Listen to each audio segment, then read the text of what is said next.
We all know the situation regarding WrestleMania 36.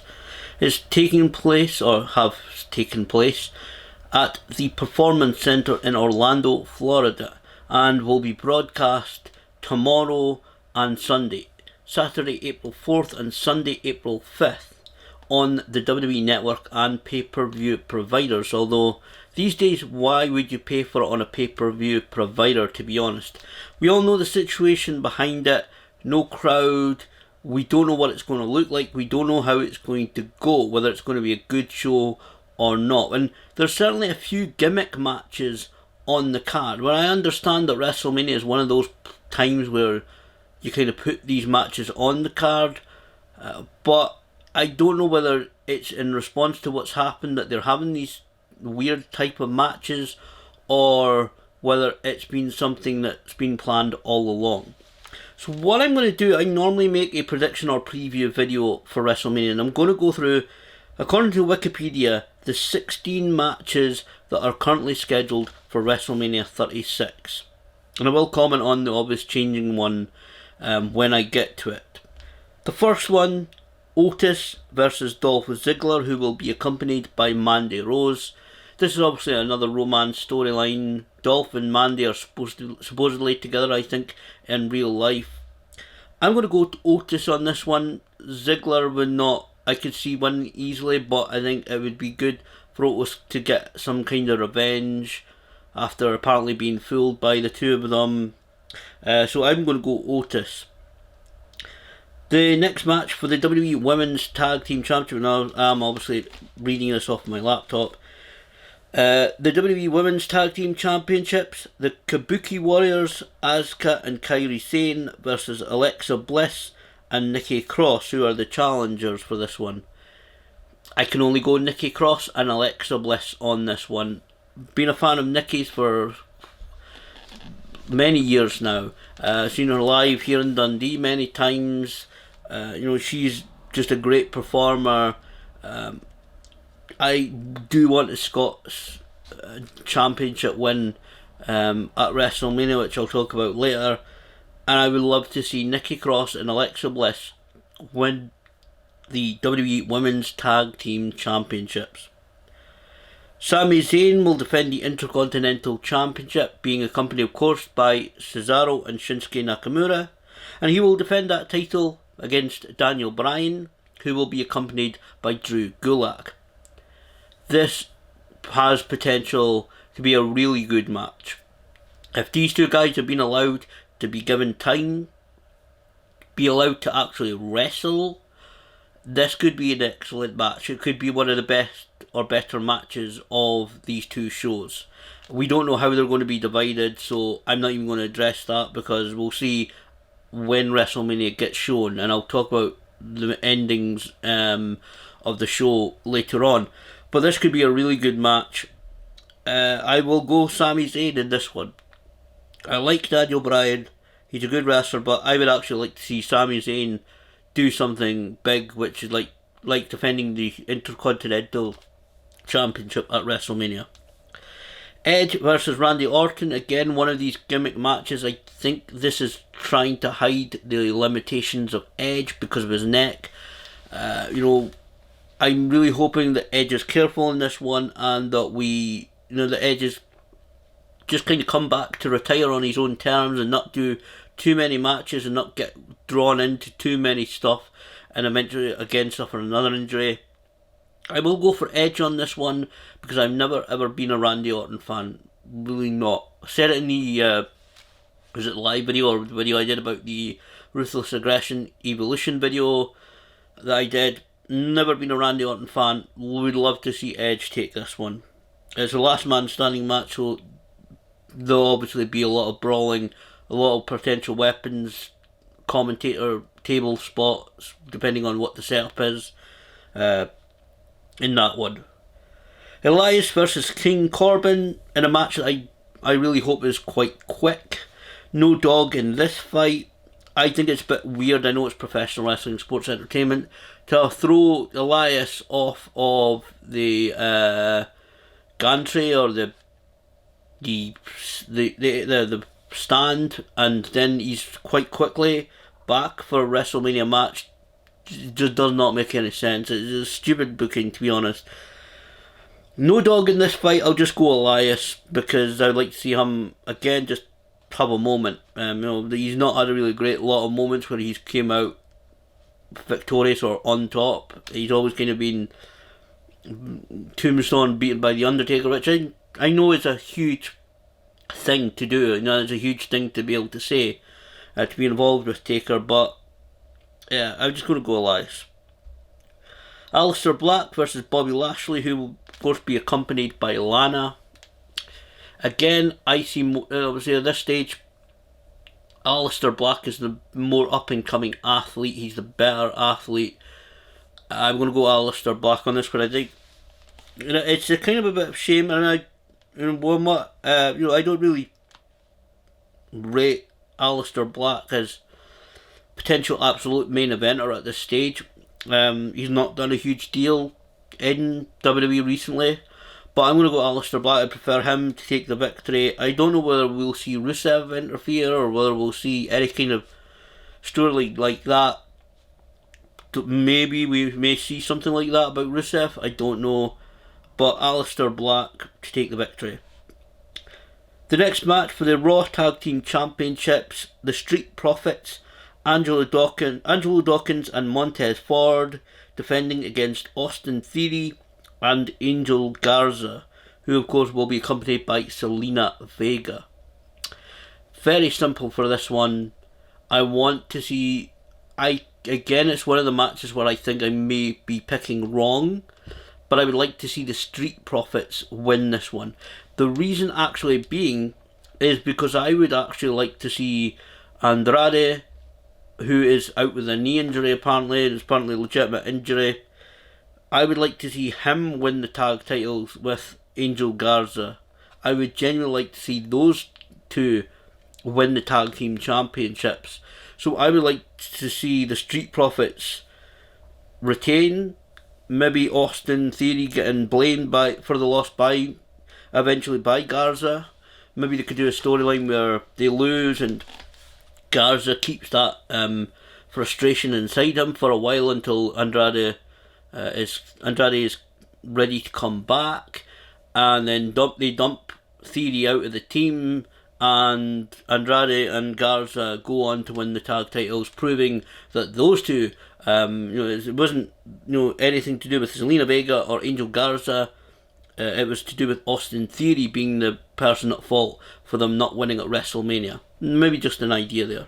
But I would like to see the Street Profits win, so Andrade and Garza, just because of the history together with the families, win the tag titles at some point in the future when Andrade comes back.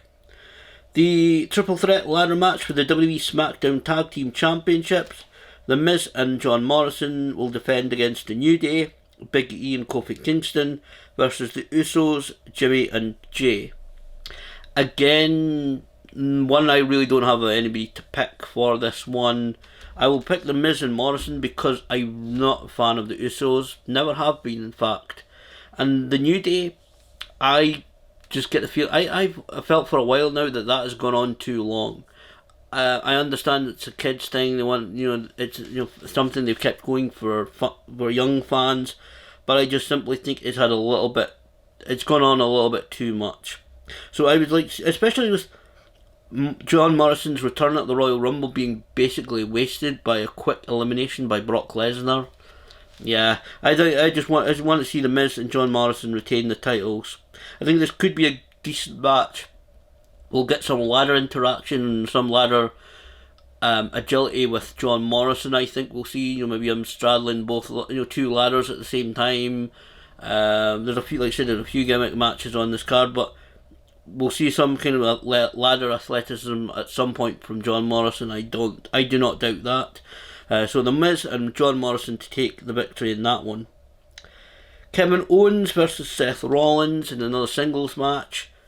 Again, this could be a decent match. With the cult status thing that Rollins has been doing with AOP, I'm going to go maybe Seth Rollins, maybe AOP to interfere, maybe even cost him the victory by disqualification, but I'm as long as they keep Seth Rollins strong on this one, and so I'm just going to go Seth Rollins for the win. I think WWE needs to keep him stronger than Kevin Owens at this time. The Undertaker versus AJ Styles in a Boneyard match. This is another one of the gimmicky matches we don't know the rules of. And, is this kind of just going to be basically a street fight? Is it? The Undertaker said he's going to bring the Holy Trinity. Does that mean Kane and somebody else? Does that mean even just him bringing his fire, fury, and destruction? Is that this kind of unholy alliance? The fire, Undertaker's fire, his fury, his destruction. Is that what he's meaning? Obviously you've got AJ Styles. It doesn't say it on Wikipedia. Weirdly, just noticing. Doesn't say anything about Gallows and Anderson, but I'm pretty sure they'll be at ringside or for this one. And I'm treating it as the matches haven't happened. We know it's pre-tape, but I'm treating it, saying it as if the matches haven't happened yet because we don't know what's going to happen. Talk about that in a couple of minutes. But I don't know. I think it's going to be a simple street fight. What I will say, I do want to see the return of the American Badass. I want to see Taker ride down on a bike. A couple of my friends really like the dongs that he does that happens at the start of his music. I would like to see that happen, for his traditional kind of music to happen. The bells chime, the normal Undertaker Dark Side music to play, but we don't get the Undertaker. We do not get the Undertaker. And then suddenly he comes riding down as Kid Rock's American Badass, or Limp Bizkit's Rolling, or his yard, was it My Way, or whatever the Undertaker My Yard song, whatever it is, plays, and we see the return of the biker Undertaker.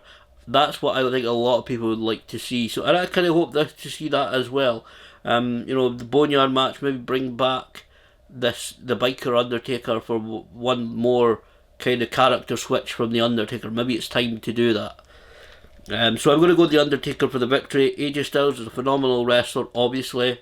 No pun intended, but Taker for the win.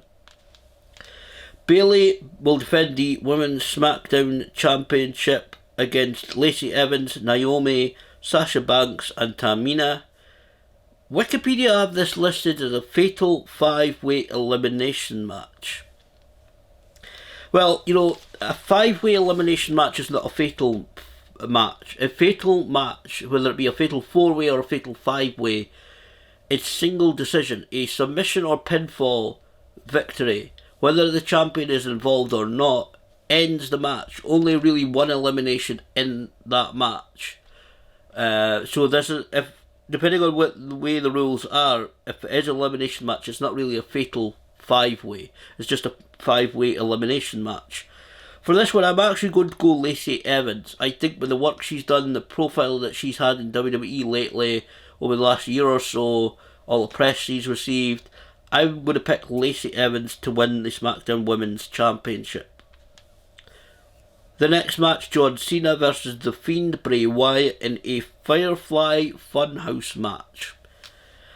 Again, a match we don't know the rules or the setup of. I'm beginning to think that it may be something similar to that. Maybe Bray Wyatt will have a lot of people maybe in masks, or some kind of some masks maybe the same or similar to his, surrounding the ring. This could be a unique opportunity. This could be actually a unique opportunity to have this kind of match. There's no crowd there, so what they could do, I don't know whether they would be able to do it, but just have members of the crew doing it, or just have whoever's there under hoods and masks and outfits, stood surrounding the ring where the crowd normally is, all holding torches, even if it's electric torches because of the fire risk. Have them surrounding, have them where the audience is, but have torches, electric torches, so the ring is actually it's very dark. It's almost like it's maybe even spotlit. So maybe there's spotlights lighting the ring. So that's how they wrestle, and that's what a Firefly Funhouse match. I genuinely do not know whether Bray Wyatt's even said what a Firefly Funhouse match is, but maybe of people surrounding the ring with torches, and maybe that's in the ring dark, or at least darker, and maybe that's how a Firefly Funhouse match is. I don't know. But for that one, I picked the Fiend Bray Wyatt because Cena doesn't really need the victory, and I think he's going to go away after WrestleMania, like so many of the returning guys do on traditional WrestleMania cards. So I'd like to see Bray Wyatt kept strong because he was pretty much sacrificed to Goldberg, which I didn't agree with at all. So the Fiend Bray Wyatt. The next match, Becky Lynch defending the Raw Women's Championship against Shayna Baszler. This could be, again, a match that could be quite decent, and I'm going to go Shayna Baszler for this one. I think it'd be great to see WWE make a new champion, mix it up a little bit, change it up a little bit, and I think Shayna Baszler could be a decent Raw Women's Champion. So I'm going to go Shayna Baszler for this match. I think she's got the talent. Bring somebody fresh, new into the Raw Women's Championship scene. She was really good in NXT, so I'm picking Shayna Baszler. Goldberg versus Roman Reigns. Now this is the match that obviously has changed. I don't think we quite know exactly who's going to face Goldberg. Roman Reigns has pulled out because of all this risk, because of all the stuff that's happened, this whole pandemic thing, everything's going on. A lot of different suggestions whether Goldberg will be facing Big E, whether he'll be facing Braun Strowman. Even seen suggestions from friends of mine that maybe we don't know how these matches will be divided, because these matches obviously will be divided amongst the two nights, Saturday the 4th and Sunday the 5th of April. We don't know how these matches are going to be cut amongst these nights. I would, to be honest, if I was booking it, I would have obviously one night. I mean, it's fairly obvious, but have one night end with the Universal Championship and one night end with the WWE Championship, unless you want to wait one male main event and one female main event.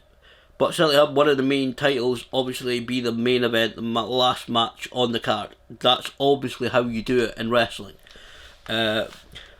Other suggestions, like I said, suggestions that Goldberg may even wait till night 2. This match may happen in night 2, and then maybe he'll face Brock Lesnar, so there's maybe a bit of a switch around. I might as well include it. I want Brock Lesnar to lose to Drew McIntyre. Look behind me, obviously. I want Drew McIntyre to win the WWE Championship, so maybe, I don't know how they would do it. Do they do Brock loses to Drew McIntyre and then challenges Goldberg for the Universal Championship again? Or does Brock win the Universal Championship and then Drew just take the WWE Championship off him in night 2? So Brock Lesnar goes in night 1, challenges Goldberg, wins the Universal Championship to hold both the Universal and WWE Championship, then simply puts the WWE Championship on the line against Drew McIntyre as scheduled, so that Drew walks out with the WWE Championship and Brock Lesnar walks out with still being champion as the Universal Champion. I don't know. There's a lot of possibilities right now that could happen. There's a lot of permutations, as they say, could happen. A lot of things could go down. So I'm going to pick Goldberg to retain against whoever he faces. I kind of see that.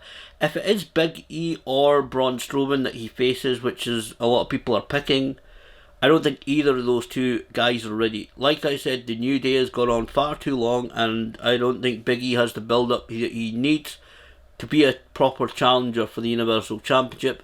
And the same applies to Braun Strowman. He has continually been made a monster, but then he's been made kid-friendly, a monster, and then kid-friendly, and it's like, it's almost like the Big Show, really, once again. It's like a replay of the Big Show's career. Now, I think Braun Strowman really needs built up as maybe even going to a dark place in his mind. And I didn't even say it, Shayna Baszler, I'll get to that in a minute. Picking the wrong match there, but I think Braun Strowman would need to go to a dark place in his mind, and then be built up as a monster and then take on somebody like Brock or Goldberg for the championship. These two guys, Big E and Braun Strowman, would need to be built up for a proper match. A throwaway championship win like it would happen here would be useless, pointless, and would be have me shaking my head, rolling my eyes and all that. Don't think either of those two are in the position to take the titles. So I'm going to say Goldberg retains, and even, like I said, perhaps Brock will walk out with the Universal Championship at the end of the weekend, and Drew may be walking out with the WWE Championship. But if Brock doesn't go near Goldberg and only defends the WWE Championship, I want Drew McIntyre to Claymore kick him out of Suplex City, wherever, out of the ring, well, not out of the ring, but like he did at the Royal Rumble, but to bring Claymore country home. I want to see a Scottish WWE champion. That's what I'm looking for this weekend. A Scottish WWE champion. There are reportedly multiple endings being taped. How exactly they've done it, I don't know, and it kind of ruined. I don't know. I'm sure they're good at editing, so we won't be able to see where the edits are, possibly, if they have done this, which is the thing that's rumoured to have happened.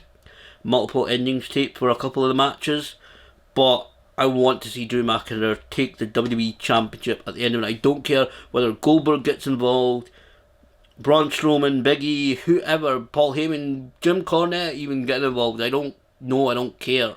I want to see Drew McIntyre take the WWE Championship.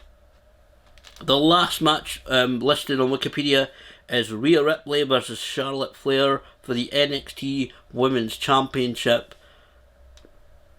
I think Ripley could be the Flair Slayer. I really do. Charlotte, I've got respect for Charlotte, she's talented, but unfortunately it's like Natty Neidhart. Sometimes they are both pushed into title matches just because of who they are, just because Charlotte's a Flair and just because Natty's a Neidhart and part of the Hart family, which I have a huge respect for, obviously. I'm wearing Hitman's t-shirt, but they're kind of pushed into situations and opportunities where there's good opportunities and other people are more ready, or the storyline's going on and other people should really be involved rather than Natty or Charlotte. And I'm going to go Rhea Ripley, the Flair Slayer, for this match. I want Rhea Ripley to have her moment and defeat Charlotte Flair to retain the NXT Women's Championship. So that's what I want to happen at WrestleMania. That's the WrestleMania card that's on Wikipedia so far. There may be one or two matches added. I don't know how they're doing it. Again, I don't think we know officially how they're cutting the matches between the two nights. I don't think WWE have really announced that. So we will see. Like I said, I would like to see obviously one main championship. If it's both, if it's like WWE Championship on one night and Universal Championship on the next night, or the reverse of that, there certainly has to obviously be a main championship defended as the main event on both nights. Whether it be women's championship or a men's championship, doesn't really matter to me. There's got to be championship matches that are main event. It's WrestleMania. Certainly WrestleMania 36 is going to be, if not going to be, I don't think it's going to be one of the greatest WrestleManias of all time. Certainly going to be one of the most unique. It's certainly going to set a new attendance record. Whether it's going to be any good, people will start to pick at that at the end of the weekend. We're going to go back, we're going to look at it, right, okay, ignoring, ignoring or including the fact that there were no fans there. Were the matches good? What was the production like? What do we think of the results? WrestleMania is one of the most picked apart events in the calendar year. For obvious reasons, it's one of the biggest wrestling events of the year. So over the coming few weeks and couple of months, we'll have a look back in wrestling fans in general. I will probably end up doing a video of a few of my thoughts on this weekend's WrestleMania. So we will look and we'll pick apart about WrestleMania, about whether it was a good show, whether it was a bad show, what matches were good, which matches were acceptable, which matches were terrible, if any at all. I kind of have sympathy. I will wrap this up by saying I have sympathy for the performers. They're in a very, very difficult position. One of the things about being a professional wrestler or sports entertainer is that you listen to the crowd. You try and hear along with the crowd, and I know it's very difficult in stadium shows and big arena shows to kind of listen to the fans. So you think, okay, this is not working, so we'll go here. Obviously, with certain spots you'll have picked out to tell the story that you're telling, but you'll try and change it up slightly. You'll try and listen to the crowd and see what's working and see what's not as you go along. So it's going to be very, very difficult for these performers to have done so. As I said, we know it's pre-taped. It's going to be very difficult to see them. So I hope that people have some sympathy. If the matches aren't the 5-star, 6-star matches that people thought they could be, I hope people have a little bit of sympathy towards the performers, because they are an extremely, extremely difficult situation. Their backs are against the wall.